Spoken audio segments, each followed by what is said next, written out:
മിശിഹായിക്ക് സ്തുതിയായിരിക്കട്ടെ. വിശുദ്ധ ലൂക്കോസ് എഴുതിയ നമ്മുടെ കർത്താവ് ഈശോ മിശിഹായുടെ പരിശുദ്ധ സുവിശേഷം 5-ാം അധ്യായം 12 മുതൽ 16 വരെയുള്ള തിരുവചനങ്ങൾ കുഷ്ഠരോഗിയെ സുഖപ്പെടുത്തുന്നു. പിന്നീടൊരിക്കൽ യേശു ഒരു പട്ടണത്തിൽ ആയിരിക്കുമ്പോൾ ഒരു കുഷ്ഠരോഗി വന്ന് അവനെ കണ്ട് സാഷ്ടാംഗം വീണു പ്രാർത്ഥിച്ചു, കർത്താവേ, അങ്ങേക്ക് മനസ്സുണ്ടെങ്കിൽ എന്നെ ശുദ്ധനാക്കുവാൻ കഴിയും. യേശു കൈനീട്ടി അവനെ തൊട്ടുകൊണ്ടു പറഞ്ഞു, എനിക്ക് മനസ്സുണ്ട്, നിനക്ക് ശുദ്ധിയുണ്ടാകട്ടെ. തൽക്ഷണം കുഷ്ഠം അവനെ വിട്ടുമാറി. യേശു അവനോട് പറഞ്ഞു, ഇക്കാര്യം നീ ആരോടും പറയരുത്.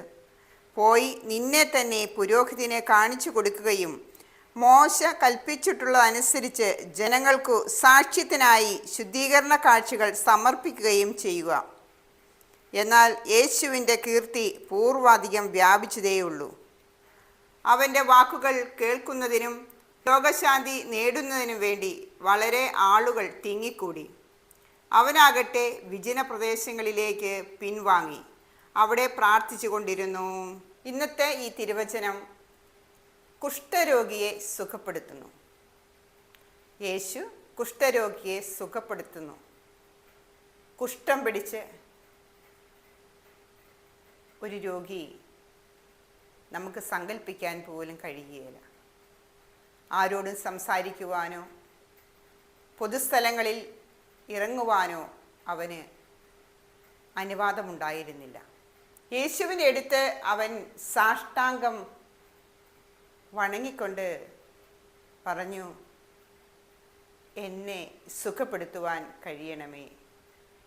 യേശുവിനോട് പറഞ്ഞു, നിനക്ക് മനസ്സുണ്ടെങ്കിൽ എന്നെ തൊട്ട് സുഖപ്പെടുത്തണമേ എന്ന്. യേശു പറഞ്ഞു, എനിക്ക് മനസ്സുണ്ട്, ഞാൻ നിന്നെ തൊട്ട് ഇതാ സുഖപ്പെടുത്തുന്നു. യേശു അവനെ തൊടുകയും തൽക്ഷണം അവൻ്റെ രോഗം സൗഖ്യമാകുകയും ചെയ്തു. യേശു പറഞ്ഞു, നീ ഇക്കാര്യം നീ ആരോടും പറയരുത്.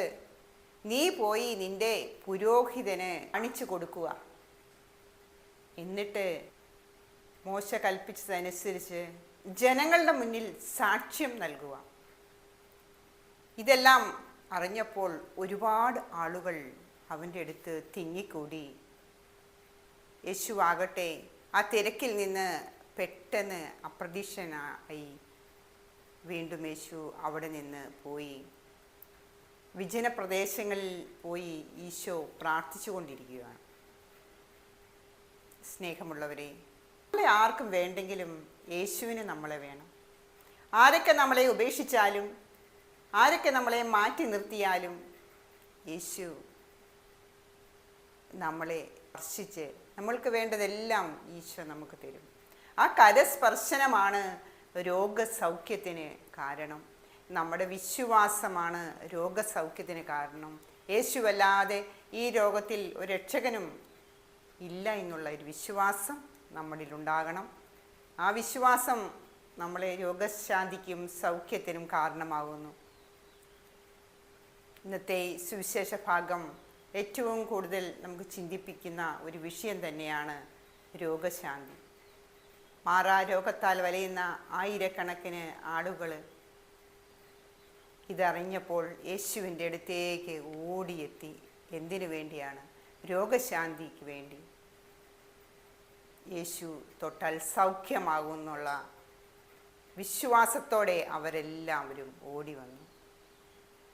അത്ഭുതങ്ങളും അടയാളങ്ങളും വഴി യേശുവിൻ്റെ ഈ രോഗശാന്തി, ഈ സൗഖ്യം, ഈശോയോട് കൂടുതൽ അടുക്കുവാൻ നമുക്ക് ഏറ്റവും തന്ന ഒരു വചനമാണ് വിശുദ്ധ ലൂക്കാസ് ശ്ലീഹ എഴുതിയ പരിശുദ്ധ സുവിശേഷ വാക്യങ്ങൾ. വിശേഷവാക്യങ്ങളെ ഓർത്ത് നമുക്ക് ധ്യാനിക്കാം. ഈശോ മിശിഹായിക്ക് സ്തുതിയായിരിക്കട്ടെ. ആമേൻ.